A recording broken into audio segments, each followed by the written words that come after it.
അതിനിടയിൽ അദ്ദേഹം റിലയൻസിന് കൊടുത്ത ഓഹരികൾ റിലയൻസ് ഒരു കമാന്നൊരു വാക്ക് പ്രണോയ് റോയിയോട് പറയാതെ അദാനിക്ക് കൈമാറുന്നു. അദാനിക്ക് കൈമാറാൻ വേണ്ടിയുള്ള നിർദ്ദേശം പ്രധാനമന്ത്രിയുടെ ഓഫീസിൽ നിന്നുണ്ടായിരുന്നു എന്ന് പകൽ പോലെ വ്യക്തം.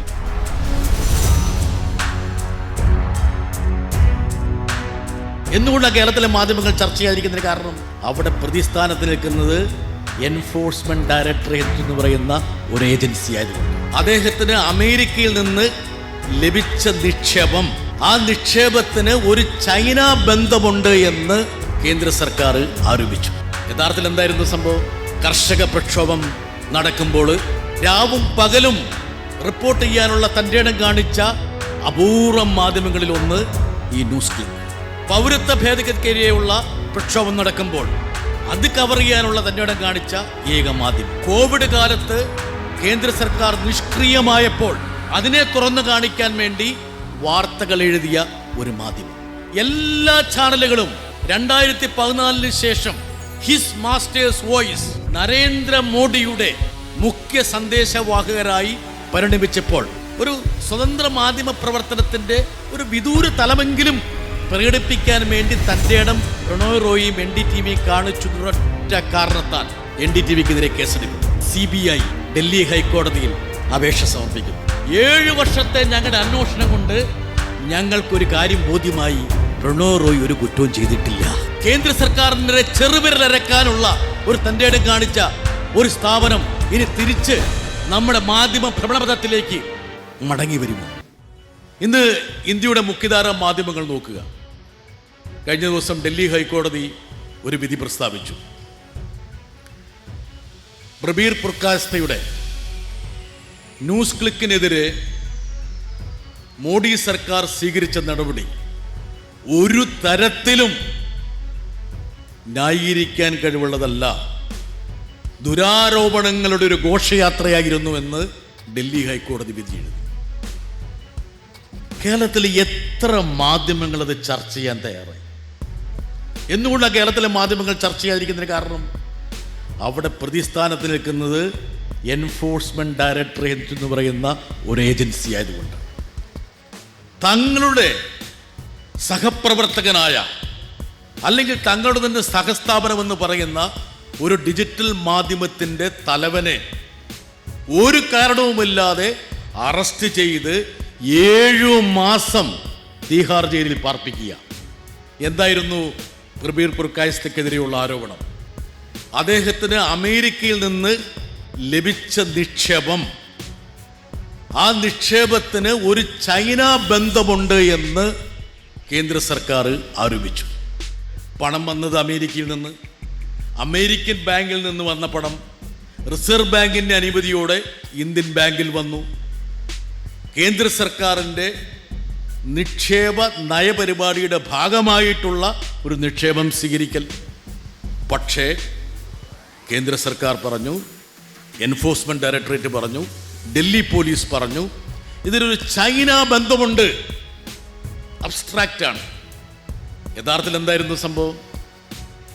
കർഷക പ്രക്ഷോഭം നടക്കുമ്പോൾ മുഖ്യധാരാ മാധ്യമങ്ങളൊക്കെ ആ പ്രക്ഷോഭത്തോട് മുഖതിരിഞ്ഞ് നിൽക്കുമ്പോൾ അവിടെ പോയി ഡൽഹി അതിർത്തിയിൽ പോയി രാവും പകലും റിപ്പോർട്ട് ചെയ്യാനുള്ള തൻ്റെ ഇടം കാണിച്ച അപൂർവം മാധ്യമങ്ങളിൽ ഒന്ന് ഈ ന്യൂസ് ക്ലിക്ക്. 2, പൗരത്വ ഭേദഗതിക്കെതിരെയുള്ള പ്രക്ഷോഭം നടക്കുമ്പോൾ അത് കവർ ചെയ്യാനുള്ള തൻ്റെ ഇടം കാണിച്ച ഏക മാധ്യമം. 3, കോവിഡ് കാലത്ത് കേന്ദ്ര സർക്കാർ നിഷ്ക്രിയമായപ്പോൾ അതിനെ തുറന്നു കാണിക്കാൻ വേണ്ടി വാർത്തകൾ എഴുതിയ ഒരു മാധ്യമം. ഈ 3 കാരണങ്ങൾ കൊണ്ട് മാത്രം. ഇനി ഈ 3 കാരണങ്ങളാണ് എന്തുകൊണ്ടാണ് ഞാൻ പറയുന്നത് വെച്ചാൽ, എൻഫോഴ്സ്മെന്റ് ഡയറക്ടറേറ്റിന്റെ ചാർജ് ഷീറ്റിൽ ഈ 3 കാരണങ്ങളും കൃത്യമായി പറയുന്നുണ്ട്. ഈ 3 വിഷയങ്ങളെ അധികരിച്ച് കേന്ദ്ര സർക്കാരിനെതിരെ ജനമധ്യത്തിൽ ഒരു നീരസം സൃഷ്ടിക്കാൻ വേണ്ടി പ്രബീറും ന്യൂസ് ക്ലിക്കും ശ്രമിച്ചു എന്ന് നോക്കുക. കേന്ദ്ര സർക്കാരിൻ്റെ നയസമീപനങ്ങളെ എതിർത്ത് കഴിഞ്ഞാൽ അത് അറസ്റ്റ് ചെയ്യപ്പെടാൻ മാത്രം അനിവാര്യമാകുന്നൊരു കുറ്റമാണെന്ന് കണ്ടെത്തുന്ന ഒരു മാധ്യമ സാഹചര്യത്തിലാണ് നമ്മൾ ജീവിക്കുന്നത്. പ്രബീർ പുർക്കാസ്ത അറസ്റ്റ് ചെയ്യപ്പെട്ടപ്പോൾ അത് നിരവധി മാധ്യമങ്ങൾക്കുള്ള ഒരു മുന്നറിയിപ്പായിരുന്നു. അദ്ദേഹം അറസ്റ്റ് ചെയ്യപ്പെടുന്നതിന് മുമ്പ് ഏതാനും വർഷം മുമ്പ് ഇന്ത്യയിലെ ഏറ്റവും പ്രധാനപ്പെട്ട ഒരു മാധ്യമമായി നമ്മൾ കണ്ട, അതല്ലെങ്കിൽ നികേഷും ഞാനൊക്കെ കാണുന്ന ടെലിവിഷൻ്റെ വസന്തകാലം ഇന്ത്യയിലേക്ക് കൊണ്ടുവന്ന പ്രണോയ് റോയി എന്നുള്ള ആ മാധ്യമ സാരഥി നടത്തുന്ന NDTVയെ ചുറ്റിപ്പറ്റി നടന്ന ഒരു വിവാദം ഇപ്പോഴെല്ലാവരും മറക്കാൻ വേണ്ടി ആഗ്രഹിക്കുന്നതാണ്. അദ്ദേഹം കഴിഞ്ഞ തെരഞ്ഞെടുപ്പ് സമയത്ത് കേരളത്തിൽ വന്നപ്പോൾ എന്നെ അഭിമുഖം ചെയ്തു. അപ്പോൾ കൊച്ചിയിൽ അദ്ദേഹത്തെ കണ്ടപ്പോൾ ഞാൻ അദ്ദേഹത്തോട് ചോദിച്ചപ്പോൾ അദ്ദേഹം പറഞ്ഞു, എത്ര പേര് എനിക്ക് അനുകൂലമായിട്ട് രംഗത്ത് വന്നു. ഡൽഹി പ്രസ് ക്ലബ്ബിൽ ഏതാനും വിരലിലെണ്ണാവുന്ന മാധ്യമ പ്രവർത്തകരല്ലാതെ ആരെങ്കിലും എന്നെയും NDTVയെയും വേട്ടയാടിയപ്പോൾ മുന്നോട്ട് വന്നോ എന്ന് അദ്ദേഹം ചോദിക്കുക. എന്തായിരുന്നു NDTVക്ക് പറ്റിയ കുഴപ്പം? എല്ലാ ചാനലുകളും 2014 ശേഷം ഹിസ് മാസ്റ്റേഴ്സ് വോയിസ് നരേന്ദ്രമോദിയുടെ മുഖ്യ സന്ദേശവാഹകരായി പരിണമിച്ചപ്പോൾ ഒരു സ്വതന്ത്ര മാധ്യമ പ്രവർത്തനത്തിൻ്റെ ഒരു വിദൂര തലമെങ്കിലും പ്രകടിപ്പിക്കാൻ വേണ്ടി തൻ്റെ ഇടം പ്രണോയ് റോയിയും NDTVയും കാണിച്ചൊരൊറ്റ കാരണത്താൽ NDTVക്കെതിരെ കേസെടുക്കുന്നു. അദ്ദേഹം ബാങ്കിൽ നിന്ന് വായ്പയെടുത്ത് ആ വായ്പ ഒരു സബ്സിഡറിക്ക് കൈമാറിയത് നിയമപ്രകാരമല്ല എന്നുള്ള ഒരു കുറ്റം ചുമത്തുന്നു. അങ്ങനെ എൻഫോഴ്സ്മെന്റ് ഡയറക്ടറേറ്റും CBIയും അദ്ദേഹത്തെ റെയ്ഡ് ചെയ്യുന്നു. 7 വർഷം ആ കേസുമായിട്ട് CBI മുമ്പോട്ട് പോകുന്നു. അതിനിടയിൽ അദ്ദേഹം റിലയൻസിന് കൊടുത്ത ഓഹരികൾ, റിലയൻസ് ഒരു കമാന്നൊരു വാക്ക് പ്രണോയ് റോയിയോട് പറയാതെ അദാനിക്ക് കൈമാറുന്നു.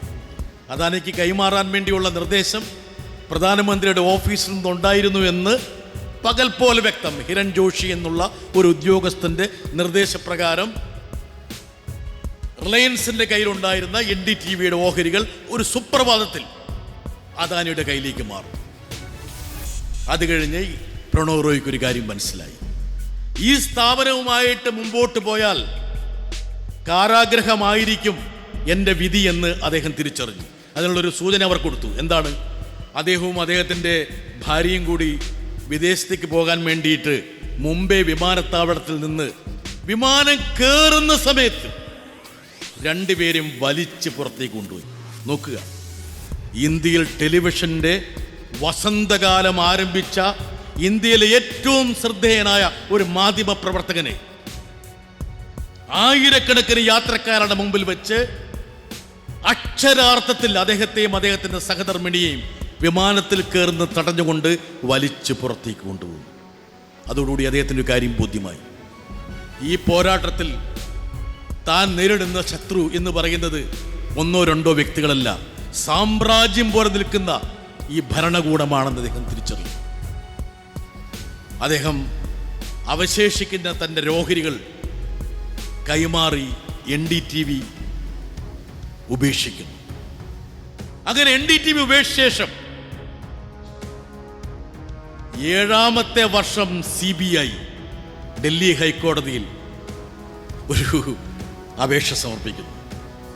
7 വർഷത്തെ ഞങ്ങളുടെ അന്വേഷണം കൊണ്ട് ഞങ്ങൾക്കൊരു കാര്യം ബോധ്യമായി, പ്രണോയ് റോയ് ഒരു കുറ്റവും ചെയ്തിട്ടില്ല. NDTVയുടെ ഭാഗത്ത് നിന്ന് ശിക്ഷിക്കപ്പെടേണ്ട യാതൊരുവിധ നടപടിയും ഉണ്ടായിട്ടില്ല. കോടതിയിൽ അവർ ക്ലോഷർ റിപ്പോർട്ട് സമർപ്പിക്കുന്നു, കേസ് നിർത്തുന്നു.